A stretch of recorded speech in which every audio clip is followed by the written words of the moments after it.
Often, logos are the first thing you'll see in an environment, and they help to give the player an impression of what that environment's all about. It might stir emotions. We might have deliberately aggressive looking logos, or maybe they're kind of cute. Having a logo, it kind of helps to bridge that gap between the final object that you buy in game and this narrative brand that we've got going on in the background. If it's all branded well, I think it adds a lot to the experience for the user. Users are trying to immerse themselves into the world of Star Citizen, so to have a well-developed logo for businesses within the game, companies within the game, gangs within the game, food products in the game, it really helps to make the game seem real. So you go to really industrial town, we might have a logo that's a bit more kind of bold and blocky and cheaper looking. That helps to reinforce the feel that that environment is not upmarket, it's maybe been done in a rush, or the guy is not particularly up on his style. Maybe it's a cheaper establishment. So it helps to give the player an idea of what kind of setting they're in as well. These logos are, developed the same way as they would if they were designed them for real life businesses. Everywhere you look, there's branding, and people expect that. When it comes to the process of design, we get a great brief describing the product or the logo that we need to design. So once the artist has given us a selection of logos, the next step in the process is to present that to the directors.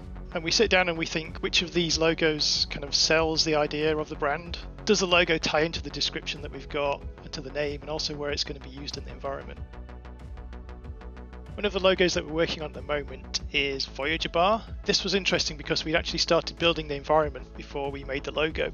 The bar has great detail, the architecture is phenomenal, and so what I did for this logo is I tried to mimic the shape of the bar to the logo. When I come up with a design, I'm trying to come up with a few different ideas. So where we started with Gino's is with the chicken and the chicken's hair, and trying to incorporate fire because it's Gino's hot bird. I'm trying to come up with these little icons, colors, just a conceptual idea just to see which direction I'm going to go for the logo. One of the examples is a bit more traditional. It totally works as a brand, but a couple of the other ones have a bit more character because they've got that image of the bird in there. This was going to be the third concept for Gino's hot bird. I really liked how the G comes around in the beak and the eye. Unfortunately, when I finished it and I was very happy with the logo, my daughter came down and she goes, "Oh, Daddy, I really like that one the best because it looks like the Chick-fil-A logo." And I was like, "Oh God, it does too." So I said, "You know what? We got to scrap this idea. This is not going to work. I don't want my logo to look like any other logo." I think the one that stood out the most was the one where you've kind of got this stylized bird that's part of the O. Incorporating that chicken with, the beak going into the S, and I thought, this is starting to work. This is starting to look like a great idea. So I just kept on doing different variations of this, trying the different fonts, and eventually I came up with this logo that was actually the one that was finally approved. You kind of got that cartoony look, but it doesn't feel too off-brand. It's not super cute, but it kind of gives you a humorous impression, and it's also quite stylish as well. In real life, the process is the same for creating logos for a business, and we like to put that much detail and time into each and every logo that we put out there into the game.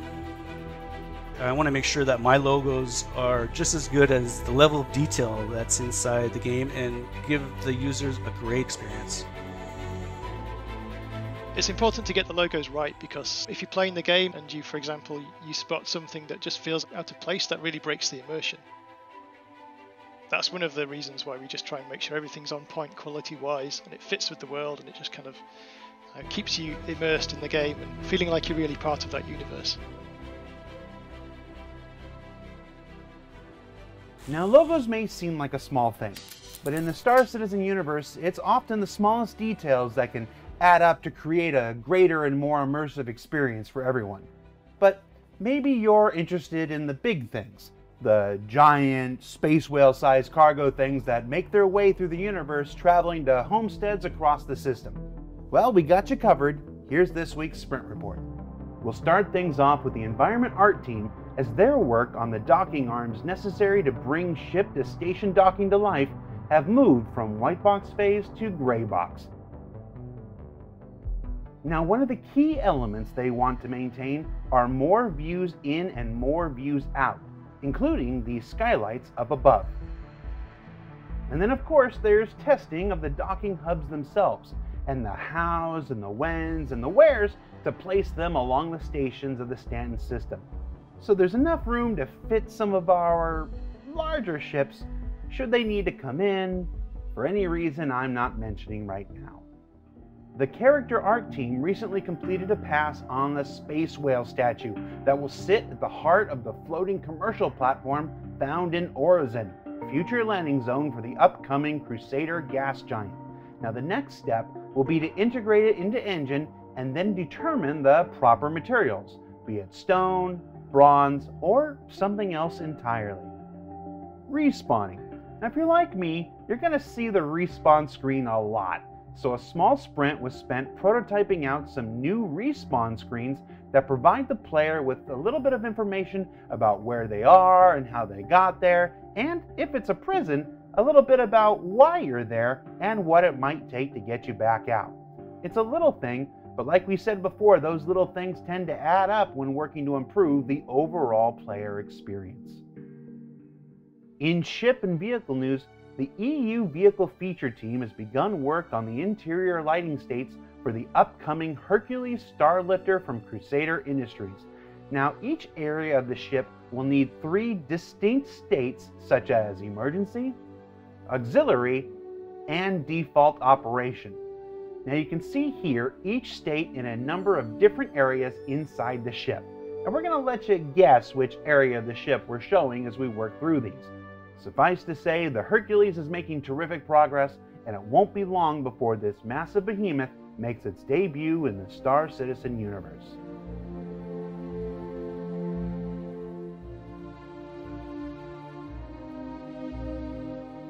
The Aegis Redeemer continues its journey through white box phase as artists and designers rework the interior using modern metrics that have been developed over time since the ship was originally concepted back in 2014.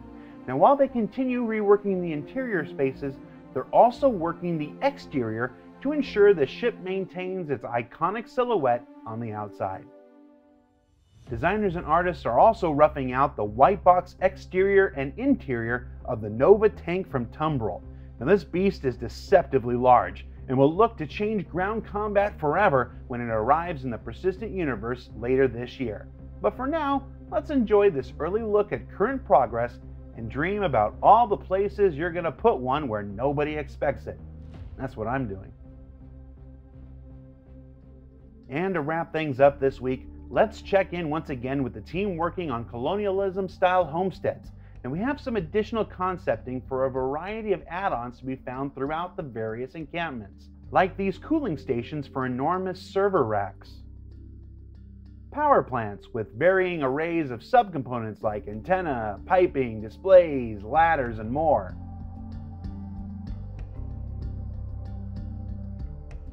fuel tank arrays with a variety of blockouts altering the way in which they connect with one another as they expand out across the horizon, solar array add-ons for both the power plants we saw before and habitat buildings themselves, refinery units,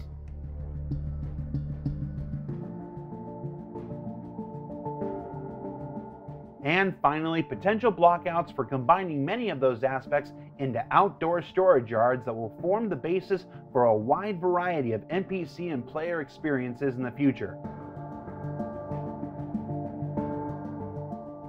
Now we'll start learning more about how these homesteads will begin being integrated into the Persistent universe in the coming months.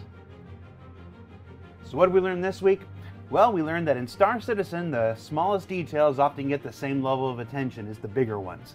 That the Starlifter may be farther ahead, but the Redeemer and Nova are continuing their journeys through White Box. And that if homesteads get any cooler, we all know they're going to get cooler, and we're going to keep checking in. Also, don't forget to tune in to Star Citizen Live tomorrow, where we've got Tony Z, and you can learn all about our first dynamic event called Xenothreat. I promise you're not going to want to miss it. For Inside Star Citizen, I'm Jared Huckabee. We'll see you next week.